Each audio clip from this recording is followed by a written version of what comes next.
Olá, amigos runners, tudo bem com vocês? Bora para mais uma live de número 550. O estagiário convida, Canal Run, Robert Run. Como vocês sabem, sempre trazendo o melhor conteúdo da nossa Ultramaratona e as personalidades que fazem esse esporte que a gente tanto ama. Bom, galera, hoje mais um grande dia. Hoje vamos entrevistar aí um grande ultra internacional. Já faz um tempinho que eu gostaria de entrevistar ele, né? Então, 107 voltas na backyard. Foi o campeão aí da Barclay Marathon no ano passado. So, it's a pleasure to have you here, Ihor Veris. Good afternoon for you. Yes, and good night for you, Felipe. Thank you so much for inviting me. Yes, you're welcome. It's your first time talking to Brazil, my friend. I think so, yeah. You would be the first one for sure. Okay, this is good. So, my friend, first question for you. As it is your first time here in my channel, I would like you to introduce yourself. Who is Ihor Veris? Sure, yeah. So I'm Ihor, came from Ukraine to Canada in 2015. I was, I think, 21 years old at the time. I never ran back in Ukraine, so started running in Canada. Now I'm 30 years old. I've been doing ultra running since COVID. I guess COVID basically made me start exploring trails, and that's how I discovered trails. And definitely explored more and more, and learned about different types of races and styles, ultra running styles, like backyard in particular. Was very interested in exploring and challenging myself, and that's how I ended up, where I am. I've done still not too many, probably just over 12, 13 ultra races over the last 3 years. But yeah, definitely still learning, but was able to achieve some success in some formats. And yeah, here I am just to share my experience with you guys. This is good. This is good, my friend. And it's curious that you said about that you started to do some trail running on the pandemic. Here in Brazil, we have a lot of new ultra runners here because it was a time when the the races in the streets they simply didn't happen, and then the runners started to go to trails, to go to not paved roads on and other kind of terrains that they could have some kind of isolation, I think. Yeah, that's fair. Yeah, so I kind of same story with I guess all over the world, and Hmm. in Canada, say I was running roads for a few years before COVID, but again, you have to self isolate. You can't be on the streets for no reason, right? So you escape to the trails because, well, nobody's going to chase you there, right? So that's how it all started. And then once I learned about trail running, I decided I would never do a road race again, because Hmm. once it's completely different sport, feels like, the road running. Yes. I have the same thinking. I still do some marathons in roads, but just for training. But what I like the most, it's the trails. It's the not paved roads. It's what I like the most also. Yeah, that sounds good. No, speed. If you're working on speed, for sure, road running is still doing some road races is a good idea, right? To Mm. focus on your speed. Yes. And when you were focusing in some marathons and half marathons, what your best times? Oh, my best time was like 3:23 or so marathon, but that was in 2018 or 19. Yeah, I haven't done the marathon ever since. I'm sure I Mhm. can do a little bit better, but definitely not the fast guy. Okay.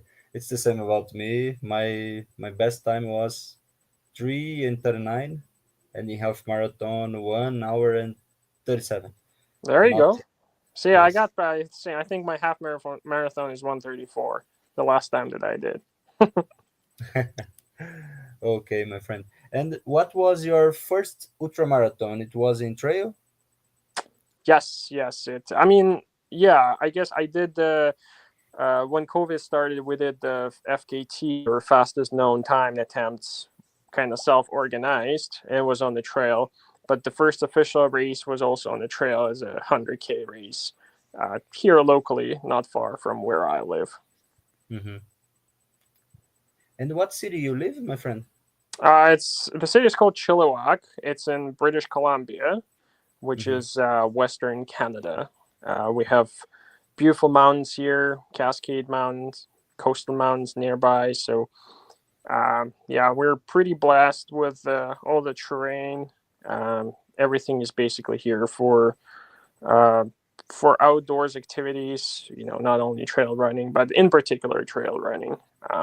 We have a lot of beautiful mountains, great views, and beautiful trails, and so there's quite a huge community of trail runners here.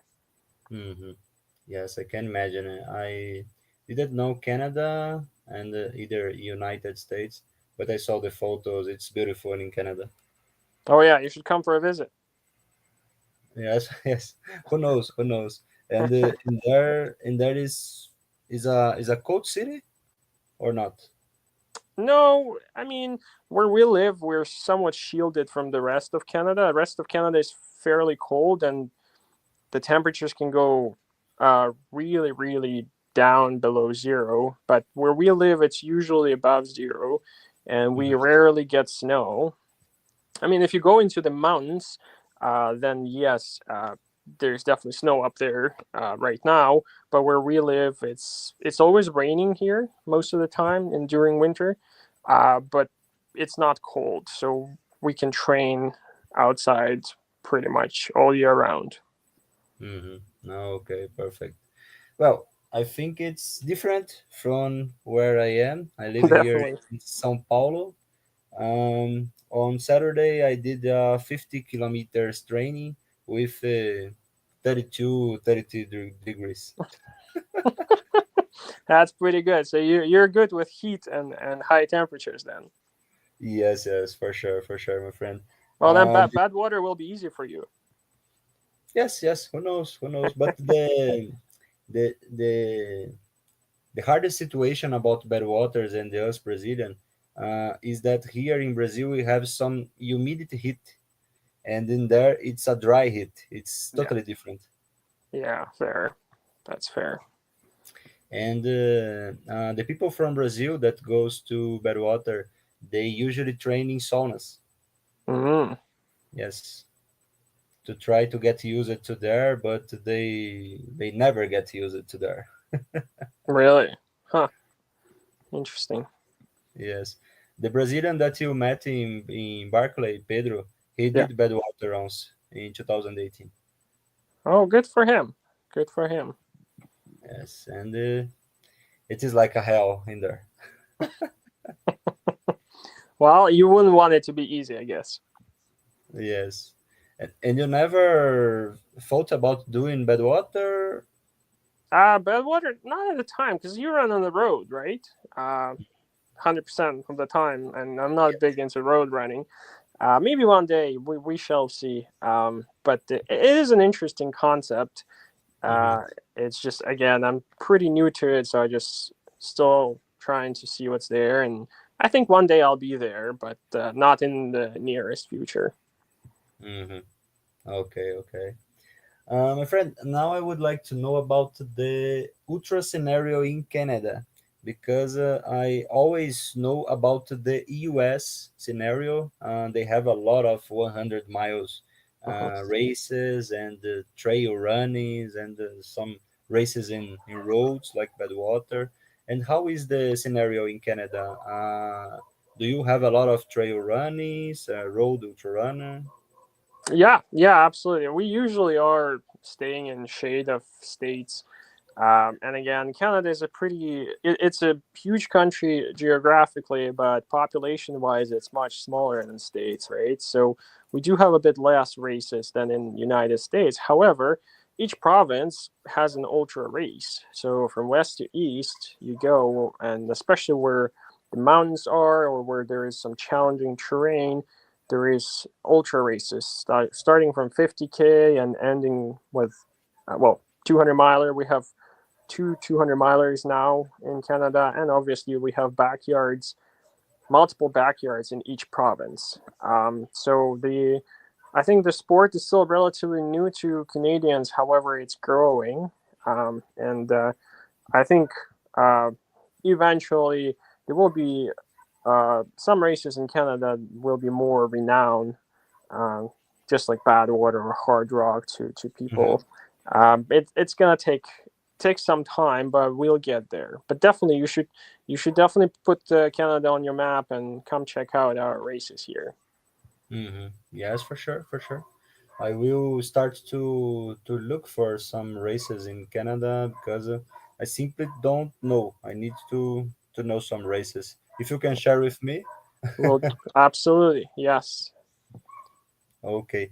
And about the backyard ultra scenario, so when it started in Canada? Oh, I think. I mean, we were not too far behind states. Obviously, we're so close to states geographically, so everything, whatever happens in states, we quickly pick up. And so I'm pretty sure we had Canadian down because I think Big started in 2011. That's when last started Backyard. It was a small event.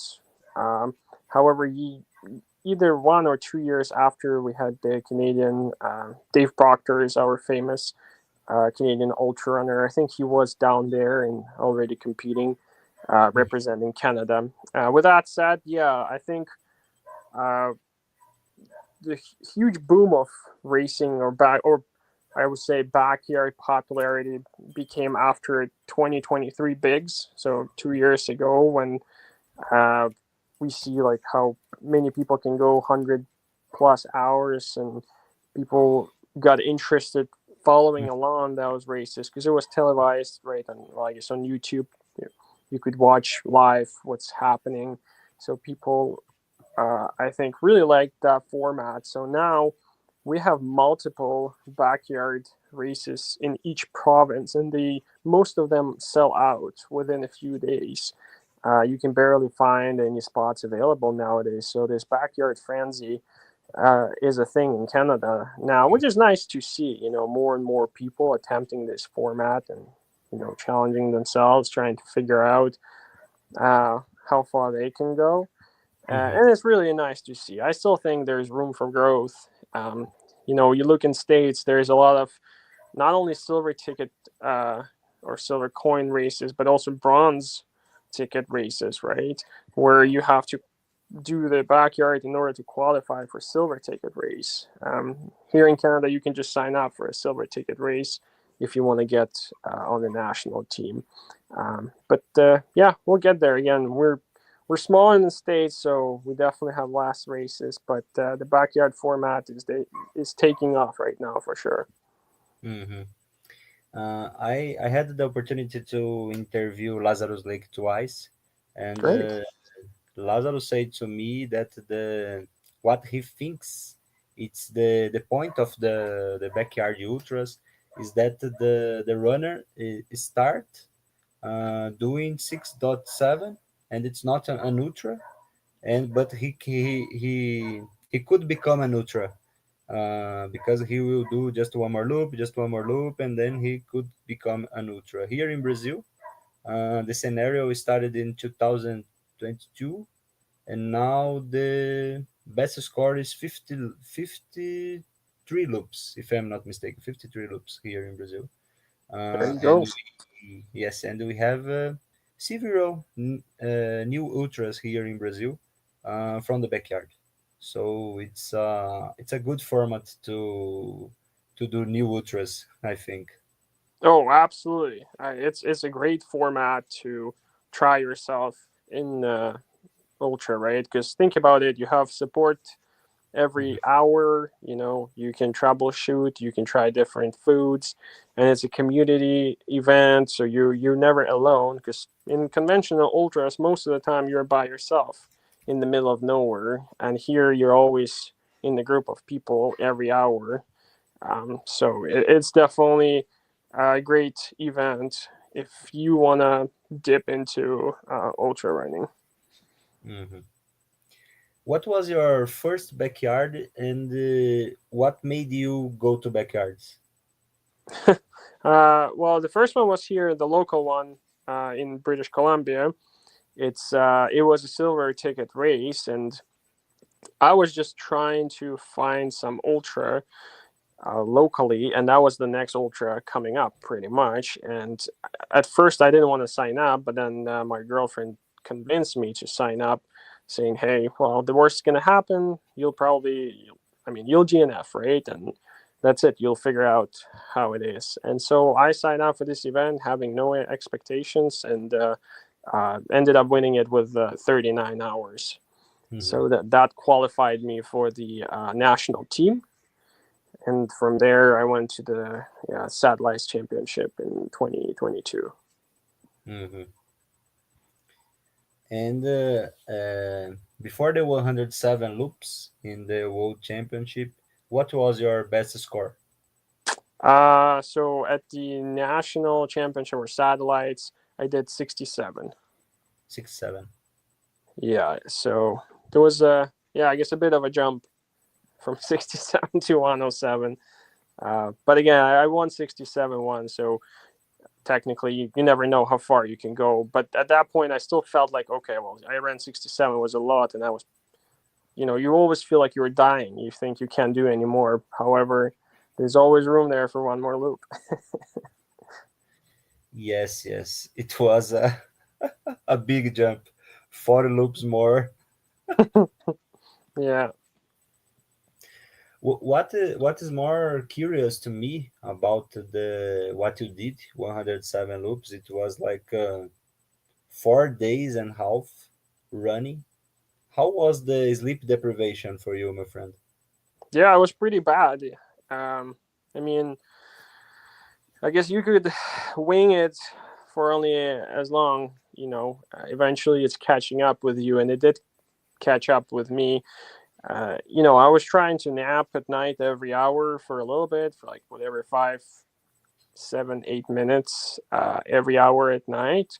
And it did help until the last day, I guess, where you just need a consistent sleep and your body just can't run on those little naps anymore. And so you get delusional, you don't understand where you are or what you're doing, and your Hmm. body is still sort of moving. However, you don't really understand that, and that's kind of a dangerous realm where you're entering and could damage yourself a lot. However, I still remember that last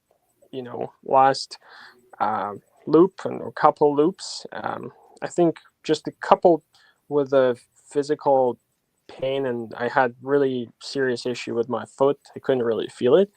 But that coupled with absolute delusion, my crew had to tell me where to go or where I was or Hmm. what to do. So uh, it was getting a little bit scary to an extent, at the same time, very interesting and curious because I've never been that deep, into that pain cave or sleep deprivation cave. So it Hmm. was a good experience. But yeah, eventually sleep deprivation did catch up with me, and you definitely want to have some good sleeping strategies Hmm. if you want to go far. Hmm. When it started, you started to feel about this sleep deprivation. It was after the second night.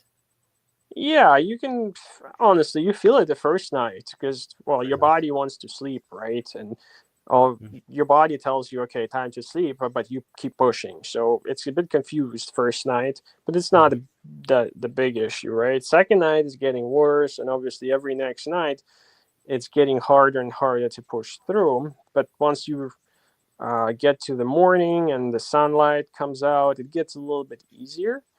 Mhm. Um, but again, I would say the fourth night obviously was somewhat the hardest because I can't even remember some stretches of the loop because sometimes I would just teleport from one point to another point because my consciousness was gone, or I was kind of micro sleeping on the go. So yeah, fourth night was probably is when I realized, okay, well, I guess I need to sleep longer than just 5 minutes.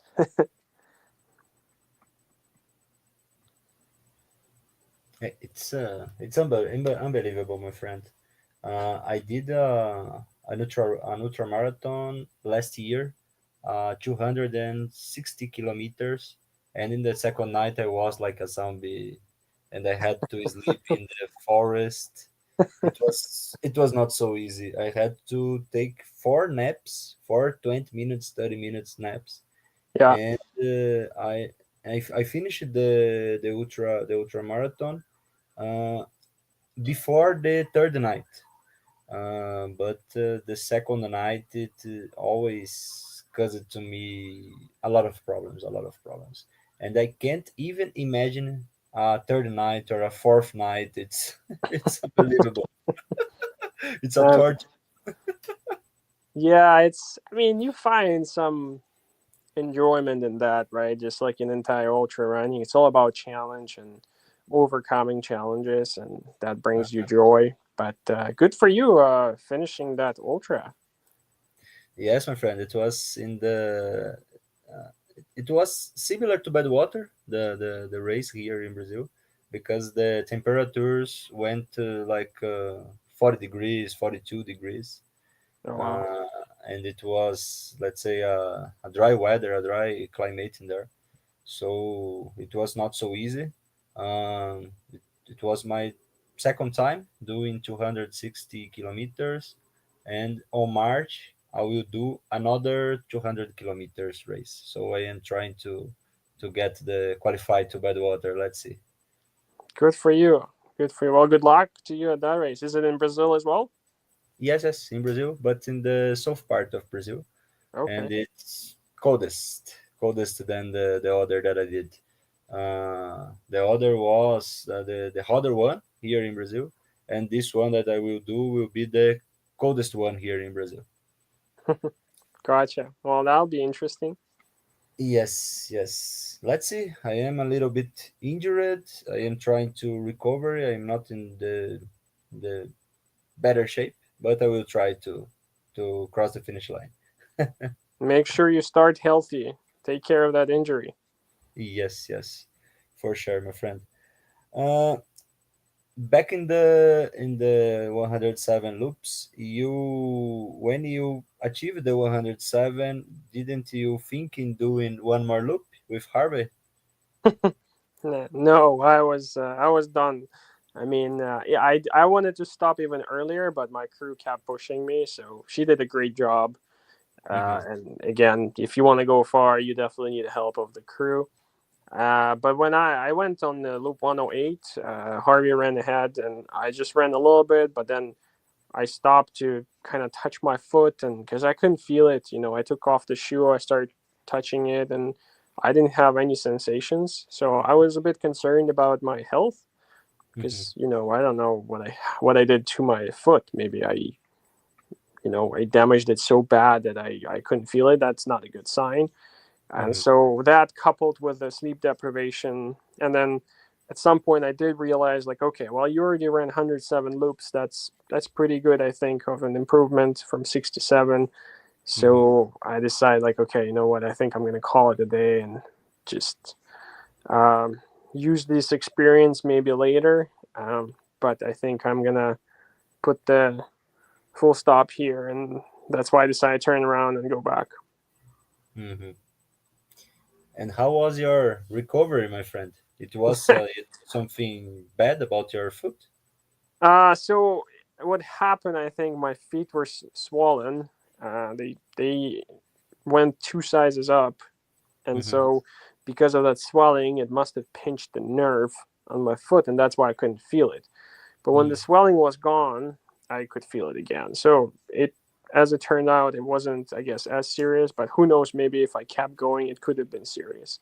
So Hmm. I didn't want to play with that. But yeah, my foot is fine now, and yeah, recovery was pretty good. I actually went to Argentina 3 weeks after, and I did El Cruce. Ah, okay, El Cruce. Ah, okay, okay. It's 100 miles race, if I'm not Uh, mistaken. it's a stage race, so it's 3 days and it's around 100K. It's Ah, okay. in Patagonia, yeah. Mm-hmm. Okay, so you came close to Brazil. Well, yeah, I guess it's still not close, but closer than right now for sure. Yes, I didn't know the Patagonia. It was like a dream for me. I was in Chile last year, and Chile have the Andes, Yeah, the mountain range Andes. But in Patagonia, I never went in there. yeah, you should go. It's really beautiful. I mean, yeah, El Cruce is probably one of the most popular races because they had like 5,000 people doing it, and Hmm. then they do have some by UTMB race now, I think, but it's all the way south at the very bottom, pretty much, of Hmm. Argentina. So that southernmost point. Hmm. Yes, that I know. In Argentina, they have the La Misión, La Okay, Misión is it a 100 kilometers. miler? Yes, and they have the UTMB Valhall. It's Right. the Yes, it's the Ultra Trail de Mont Blanc Yeah, state. yeah. Yes. Here in Brazil, we have one here in Paraty, in the state of Rio de Janeiro, and it goes from a rainforest here. We call the Serra da Bocaina. It's a rainforest here, and you have 104 kilometers with almost 5,000 elevation gain. That's pretty good. Yes, it's a good one. It's a good one. Mm. And in there you have uh, it's a hotter a race with too much humidity, and you have sometimes thunderstorms in there. Wow, Yes, sounds rainforest. fun. Yes, rainforests are challenging. Here with us, we have an organizer here in Brazil that organizes some races in the Amazonia, Oh and he yeah, is there you go. inviting you to go to the rainforest Amazon. Perfect. That would be great. I would love to come over and yeah, check out Brazil and race in the rainforest. Yes, yes, will be challenging you, and you have to run away from the jaguaros. Well, maybe I'll finish faster then. Yes, yes, for sure. We have here Vanusa. Vanusa is one of the ultra runners here in Brazil that have more contact with Lazarus, and she is asking you, uh, what is your ultramarathon idol? You have an idol in the ultramarathons? Hmm. I usually don't make idols, honestly. But if I'm to name someone, I guess I was inspired uh, a lot by Gary Robbins. He's a famous Canadian ultra runner, and you probably know him from Barkley, or he's the gentleman who almost finished Barkley and missed it by a few seconds. And there is a famous movie about him where dreams go to die. Uh, Okay. when 2017, Gary Robbins was almost, yeah, he was really close to finishing Barkley, but took the wrong turn at the very end and missed the cutoff by 5 seconds or 6 seconds. Yeah, so he actually inspired me a lot to I guess, to explore Barkley, and partially why he's my neighbor right now. So I live really close to him, and I Really? moved here partially because he promoted this area, and so I wanted to, yeah, to get into it.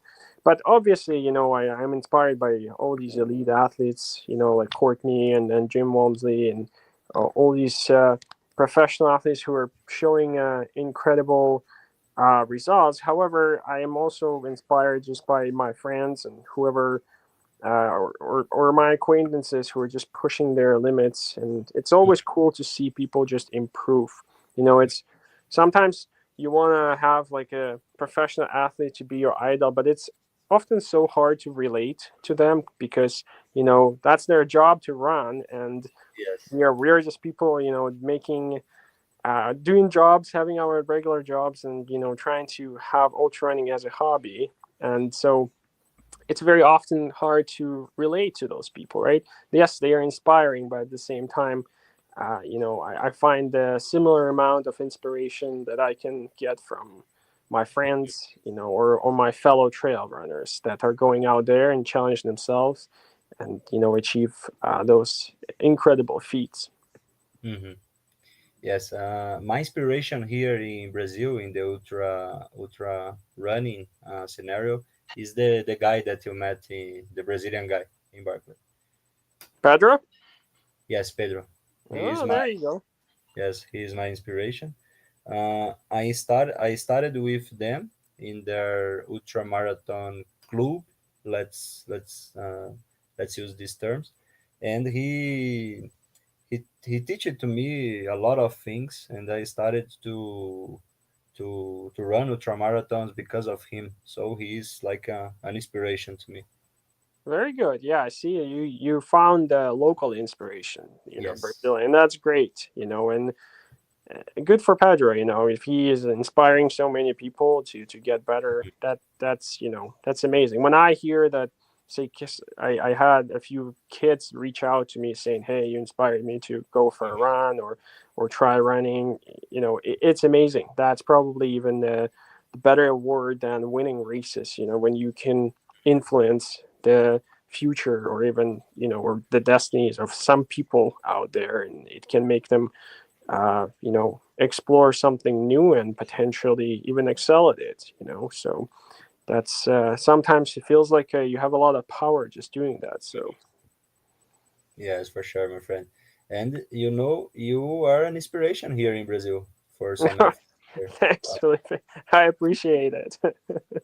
Thank you so much. Yeah, I mean, I don't know if I could call myself inspiration, but yeah, I'm doing my best to, you know, to to explore myself and to explore just the human limits and see what we are capable of. I feel like sometimes we get complacent and comfortable with our lives and forget how truly powerful we are as human beings, and what we can uh, really accomplish and what we can be capable of. And I feel like the sport of ultra running helps us to open that up or rediscover that, to show that we can do much more than we really think. Hmm. Yes, yes, for sure, for sure. We can explore our limits. Absolutely. If we even have them. Yes, yes, yes. Sometimes we don't have limits. That's right. My friend, now studying about Barclay marathons. 2024 was your first attempt, or you tried it before 2024? That was my first time I got into Barkley. Yeah, in 2024. I did apply in 2023, Hmm. but I did not get in. It was your first attempt, and you finished that. Yeah, I know. I mean, I wasn't the first one to do that. I mean, there were five other people who finished on their Mhm. first go. So but yeah, the odds were against me. But I don't know. I like to defy odds. Mhm. Yes, for sure, my friend, because uh, the most popular documentary about the Barclay in YouTube called the race that eats the It's young. youngest. Hmm. Yes. Yeah, that's right. Yeah, I think I wasn't the youngest. I was second youngest to Uh, finish it because Nicodemus, who was in that movie, actually, he was the youngest. I think he was 21 or 22 to finish Barkley. yes, and did you imagine it to be the champion in Barclay? No, not at all. I was like super nervous the night before and overall weeks leading up and months, but I did all I could to prepare myself for Mhm. Barkley as much as I could know.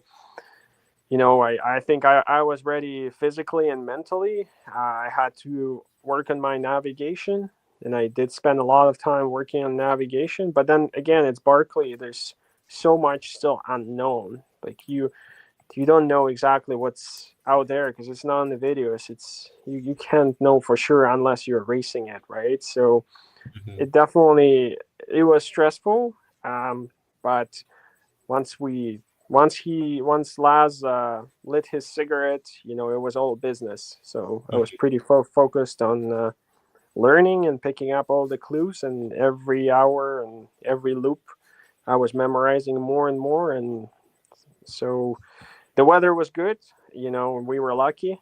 We didn't have bad weather. It was a bit hot, but that's nothing compared to rain or fog. Navigation was not as um, challenging. I mean, we still made mistakes, but everyone does make mistakes. I don't think anyone has ever finished Barclay without making mistakes. Yes, yes, for sure. It's a it's not a unusual race. Let's see. Let's say because in Barclay you have to get some books. You need to have a good navigation. Pedro was telling this to me. Pedro did just one loop, but after the time, the 12 hours, if I'm not mistaken, the the time Yeah, there. yeah. I think Uh, you need to do it in 12 hours.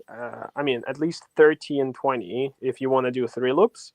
You need mhm, to do it under 13:20. Otherwise, you're not allowed to proceed. So, but yeah, he did one loop. I mean, even finishing one loop is a challenge. There's so many yes. people who can't. If you think about it, it's whatever. It's a marathon with 4,000 meters vertical gain, and it's uh, Mhm, pretty much everything off trail. Most of it is off trail, and mhm, you have to navigate. You can't just follow the flags because there's no flags. mhm, There's no assistance or anything. There's no volunteers on the course, so it's just you and the Frozen Hat State Park. mhm. I have too much questions to do to you about this Barclay because Sure, ask. it's yes, it's uh what time did you do the first loop? First loop was somewhat fast. I think 8.5 hours. 8.5. Yeah, maybe actually, yeah, something around that time. I think so. And Yeah, but every next loop was getting slower and slower. So then loop number 4 was like 14 hours. mhm, 13 Yeah, but hours. because we made the first loops faster, so we banked some time. So it was giving us extra time to be slow later into the race, and that's usually the winning strategy where you push hard in the first couple Mhm, loops and try to take advantage of say good weather and daylight, because we started with a few hours of darkness, and then the sun came out. So when the sun is out, you want to make sure you cover as much ground as possible because it's easier to navigate, right, in the daylight. yes. And so we were pushing really hard for the first hour, and second hour a bit slower, and eventually, I say the fourth loop was second. That was into the second night, and we were getting tired, so we were making a lot of mistakes, Mhm, navigation wise, and obviously we were slower because we were already tired. So the fourth loop was like 14 something hours, and the fifth loop was 12 and a half hours or so, something along that line. So actually, the fifth loop was faster than the fourth loop. Yeah, mhm, and I was by myself, and it's usually the case. For some reason, the fifth loop is faster than the fourth loop, and same happened with Jasmine. She basically defied the odds because there was many people thought that there's no way she's going to finish because she had pretty much zero time left, but she pushed so hard at the end that she made it with only 90 seconds to spare. mhm. Yes, yes. Jasmine was fantastic. I will ask about her after. But how did you memorize the books, the location of the books? Well, This is what made me more curious, because you go from one side, then other side, and then how did you memorize the books? I mean, it is hard as long as you can. Well, first loop we go, there's multiple us, and you try to kind of put some points or find the pointers that help you, right? But as long as usually books are either at the very bottom of the valley or at the very top of the hill, so as long as you can navigate yourself to those areas and you're somewhat familiar with this, and you are in that particular space within whatever 20, 30 meters of the book, it's easier once you are there. However, to get there is a problem. It's all about little details. This little tree with a broken trunk, or these leaves here, or this real creek going that way and this way. So you kind of memorize on the go. And I was running with a veteran. Well, all of them were veterans. So John Kelly, he's been there for many years. Jasmine, that's her third time. Damien has been there previously. So we were sticking together for a while. Well, with John Kelly, it's been all four loops. So he's very knowledgeable and very smart. He knows course well. So I was just trying to see what he's doing and how he's approaching things, and learn from him a bit. But at the end of the day, like, you're getting tired and you're forgetting things. And for instance, when I was by myself on loop 5, I did miss one book that I had to spend extra like 20 minutes looking for it. But as long as it's not a problem. you know the problem with Barkley, if you get lost and if you can't find where you are, that's the end of the world, pretty much. But if you actually can find yourself on the map, you can kind of fix the mistake, right? So just learning the lay of the land and just understanding the map, I guess that's the fundamental requirement for Barkley. And yeah, so somehow it worked for me eventually. All things came together, and I did not make it. That was my only mistake that I made with that book. I actually missed it, and then I had to go back and look for it. But that was the only one out of 13 books. So the rest were pretty spot on, and that's why it took me only 12 and a half hours or so. Mm-hmm. During the night, I can imagine it was difficult to find the books, I think, or not. Yeah, it's definitely an extra challenge, and we did spend on some books. We did spend extra few minutes, looking for them. But when you're in the group, it's easier, because we can all kind of fan out and look into different sides and help each other out. But when you're on loop 5 by yourself, then yeah, that could be challenging. Mm-hmm. And to do the navigation, I can imagine that you had the opportunity before to do some trails with a compass or something to train the navigation. Yeah, well, here at home in Canada, I did sign up with a club, the orienteering club. So Okay. we have people here that they don't just run, but they orienteer and they do it as a sport. And so I definitely try to do as many races here as possible to learn how to work with a compass, with a map. And also, so my crew, my friend Jody Eisner, who's also a Barkley legend, he gave me some pointers on how to use compass, what to do, and he would give me some tasks even at home here. Say, hey, go to the unknown spot and try to get from this point to that point, just using map and compass.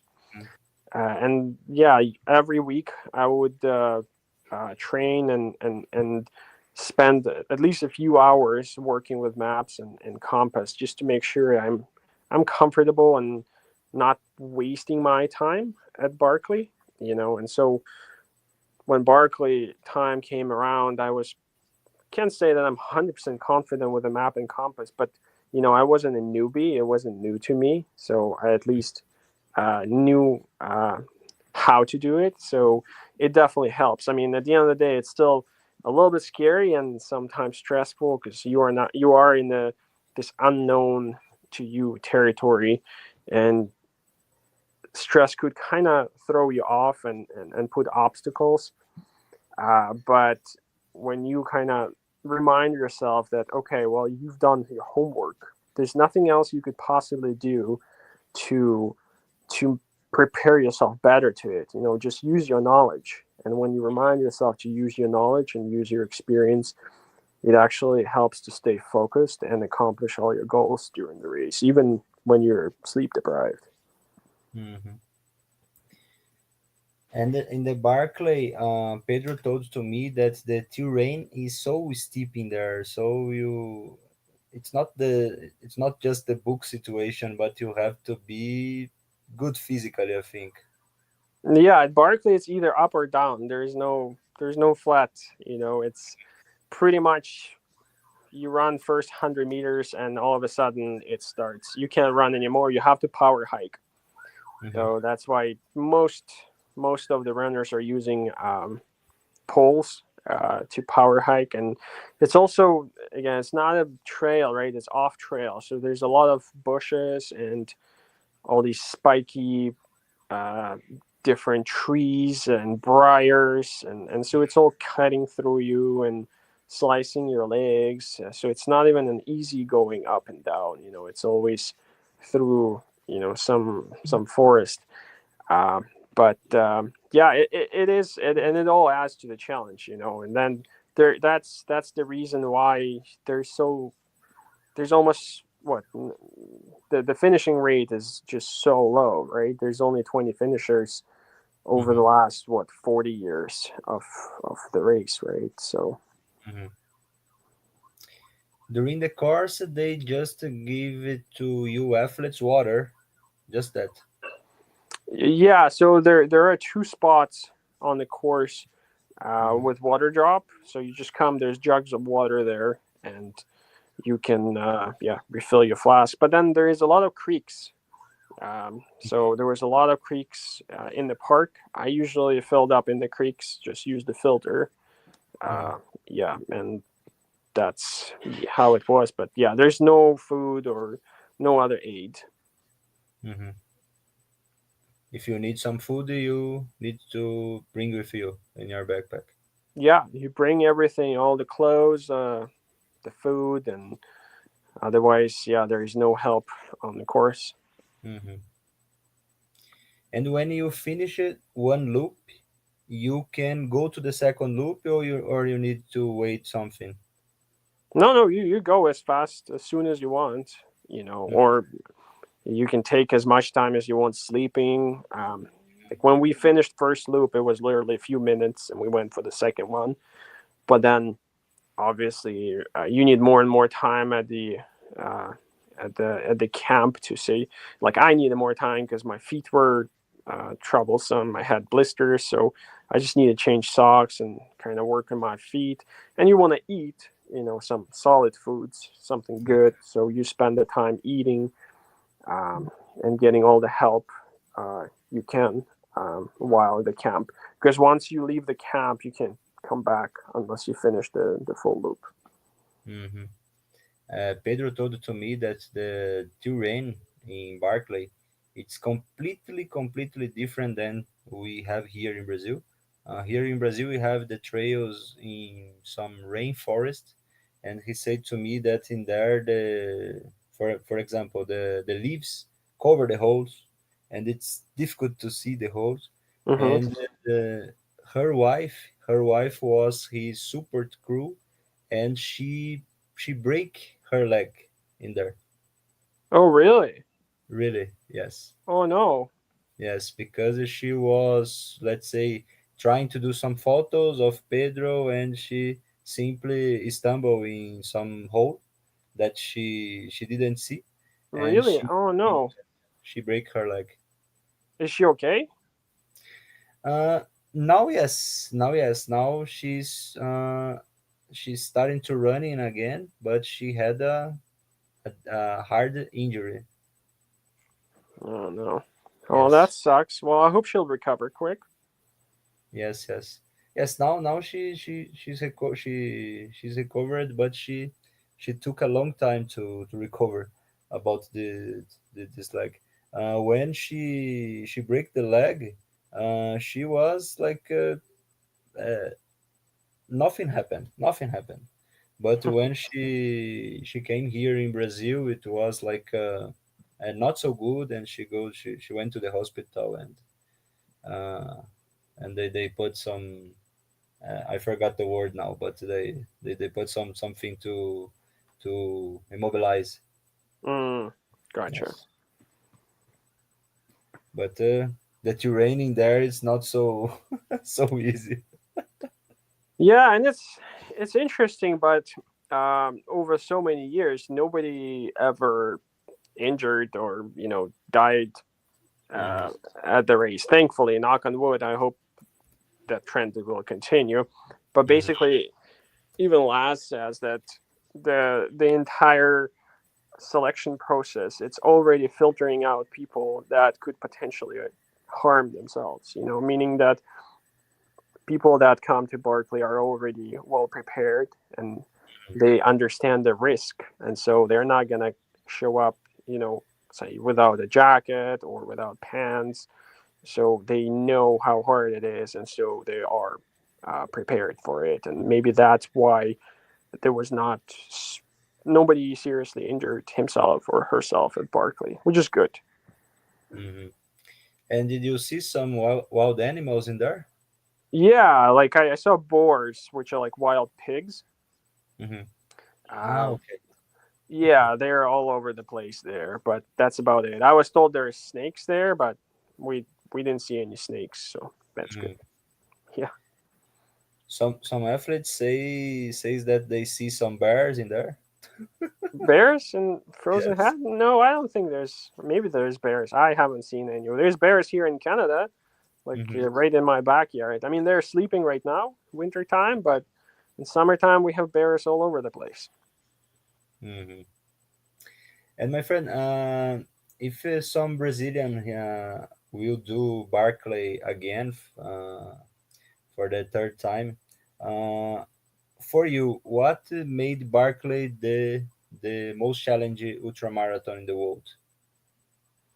Uh, I mean, it's kind of self-explanatory. Barkley is the race that has the lowest number of finishers, and so I always thought, like, why is it so? I mean, what makes Barkley so much harder than any other race?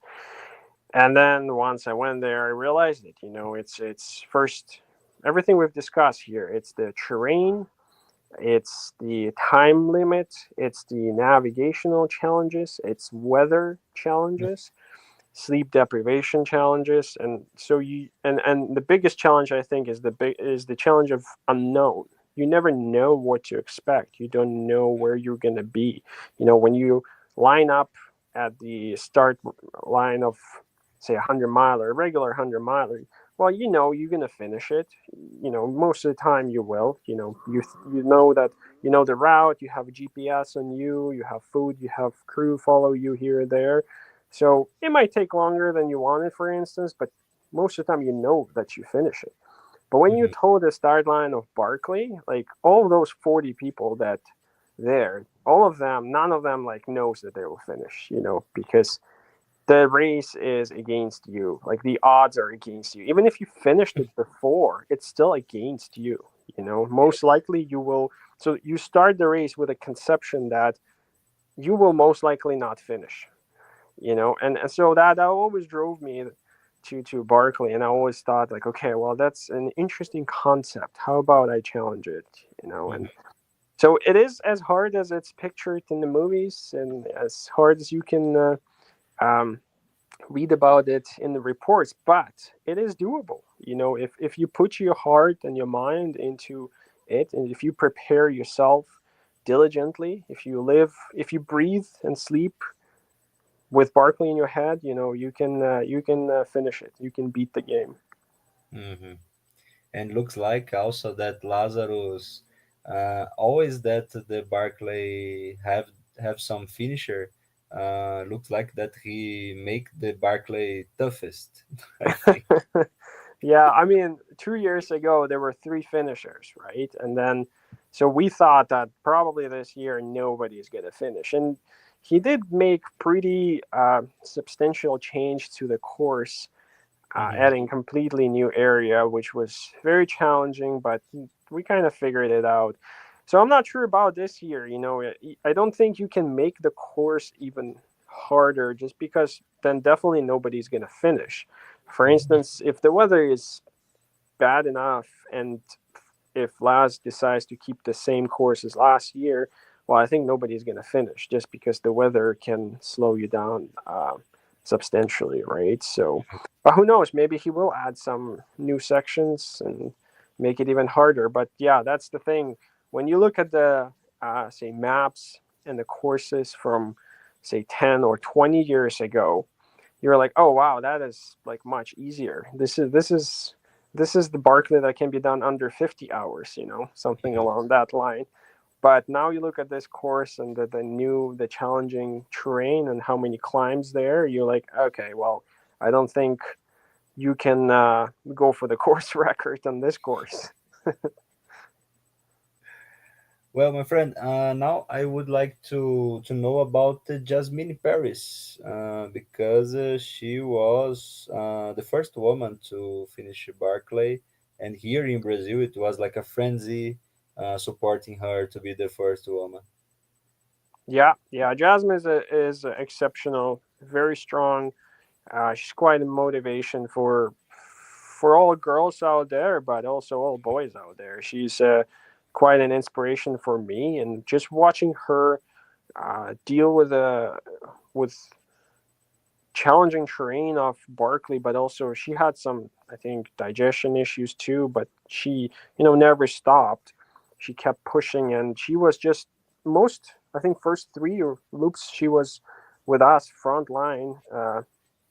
So working as hard as we guys did, she started falling behind a little bit, but then she pushed back, and just watching her the last seconds there when she was finishing. I'm sure you saw the video of her sprinting to the gate, and that road there on the video. It's hard to see or it's hard to tell, but it is going uphill, and she was like sprinting uphill because she had only a few seconds left, and she finished it and became the first female to ever do it. And so, yeah, this is historic and historical. Just watching, just being there to experience that, it's pretty impressive. I think she's gonna set the kind of the new rule for everyone, saying that hey, actually females can finish Barkley. Mhm. Let's let's do it again. So I'm sure there will be other females that will attempt and finish Barkley after Jasmine. Hmm. Yes, in the video she arrived it completely exhausted. It was Yeah, she fantastic. she left it all out there, nothing left. It's all gone. And in fact, she was struggling even after loop four, and people were saying that she will not finish it. There's no way. But she found that strength and willpower to get up and do it again. And she's a very good um, navigator. So her orienteering skills are superb. She can do everything on her own. She knows where she is and where to go. So as far as map and compass, yeah, she was exceptional. And she definitely helped us as a group when we were working together to find some books. Hmm. Um, and yeah, so I'm sure she almost finished 2 years ago, right, in 2023, and clearly she figured it out last year. And I mean, there was only 90 seconds left or so, which is insane. And like, think about it, the race lasts 60 hours, but it comes down to seconds. Yeah, it's surreal. Yes, yes. I am trying to do an interview with her, but I think she didn't have a Instagram, if I'm not mistaken. I looked her. Yeah, I don't have her Instagram either. I don't even know how to communicate with her. Yeah, I think last time I saw her, like the day after Barkley, and she had this accomplished mission because it was her third time, and she didn't want to travel again, and she got it done and dusted. Yes, yes. Well, I will try. I will try to find and bring her in my channel. Yeah, you should check with Laz. He might have her contact. Yes, yes, for sure. I will try. I have his contact in the email. My friend, now I would like to know, because when we talked the first time, you say to me that you retired. Is it true? Well, at least temporarily, I am. I got an injury. Well, I was born with that injury, as it turned out, but it showed up now, and so I have some issue with my knee that I'm working on, and it's gonna take a few more months here. But yeah, for the time being, I am retired, not running, but I'm hoping to come back at the end of the year. Okay, okay. Yeah, But we will have to do some surgery or not? I already did. Yeah, I already had it done a few weeks ago, so I'm just rehabbing and recovering now. Mm-hmm. Yeah. Okay, okay. Well, my injury is in the hips, and I am, let's say, some worried about that because I went to two doctors, and they say to me that I will need to do some surgery. But I am doing physiotherapy, Yeah. and it's working. I am running with some pain, but not the pain that I had last year. Uh, and now I am thinking how I can deal with this pain in 217 kilometers on March. Let's see. But I am not thinking in stop. Yeah, well, make sure that you don't damage yourself. If it's something that you can tolerate, there's good and bad pain. And I'm not a doctor or anything, but definitely if you have something serious, you don't want to play around with it because you might not be able to run again. So just take care of that, heal up, and if you can recover fully before returning to it, that would be probably the best scenario. But again, if you're saying physios are working for you, then that's good. Yes, yes. The scale of the pain, it was like 7. It was very, very bad. Oh, Uh, wow. yes, in the end of the last year. Um, for example, when I did some training, let's say 12 15 kilometers, uh, when I was trying to recover, it was painful, very painful to get on my bed or something like that. It was very difficult. And now it's like a 4 5 the scale of the pain. So let's see. But after the ultramarathon on March, I will try to let's say at least 1 month not running too much, and Yeah. try to recover fully, because let's say that I am worried about that, because two doctors saying that you need to do some surgery, you starting to, okay, I don't know. Yeah, definitely see if there's anything you can do without surgery.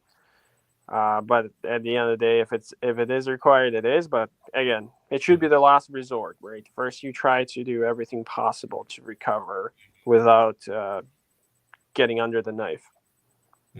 Yes, yes, for sure, my friend. Well, so I am now, let's say, relieved, because I think that you you were retired now, and you never come back again to do some Well, running. we'll see. We'll see, Felipe. I don't know. Maybe hoping the end of this year, but I just have to take it slow and make sure again I'm fully healthy before I get back to it. Yeah. Okay, so I will say this to the Brazilian people that were, let's say, worried about you. Sounds good. Don't worry about me, guys. But thank you, though. Thank you for your concern. That makes me feel good for sure. Well, my friend, to finish our interview, I would like to you send a message to the Brazilian people who support you. Yeah. Thank you so much for all your time and attention. I definitely feel loved by people from all over the world, including Brazil. And thanks to you, Felipe, for reaching out and expressing interest to chat with me. Yeah, what I can say is just keep running, keep exploring, keep doing ultra running. Keep doing trail running. Get out there and stay active, be active. Um, you know, uh, there's a sound mind and a sound body. So if you keep exercising and having an active lifestyle, um, please continue doing so because it is good for you, for your longevity, for your mental health, which is so important nowadays. And ultra running gets you places. You get to explore and see places you would never see otherwise. Like, look at you, Felipe, running 260 kilometers. And, like, would you ever go there if you were not an ultra runner, right? So keep exploring, keep traveling, keep challenging yourself, uh, attempt new distances, attempt new formats. Either it's Barkley, or backyard. Give it a try. Backyard is really great. If you are new to trail running, ultra running, this is a good format to try. But yeah, keep challenging yourself. Keep loving this sport because it's worth it. Many thanks, my friend. And when you recover, come to Brazil and do this one. Okay, sounds good. We'll make the agreement, Felipe. Are you gonna crew me, Who or are you knows? gonna race? Who knows? We can do this agreement. Okay, sounds good. Yeah, thank you for your invitation. I'll try to come down for sure and see you there and do some racing in Brazil. That would be really fun. Okay, my friend. So we keep in contact and have a nice evening there. Many thanks, my friend. Again, Yes, thank you, Felipe. Have a good night. have a good evening. Bye bye. Okay, see ya. See you.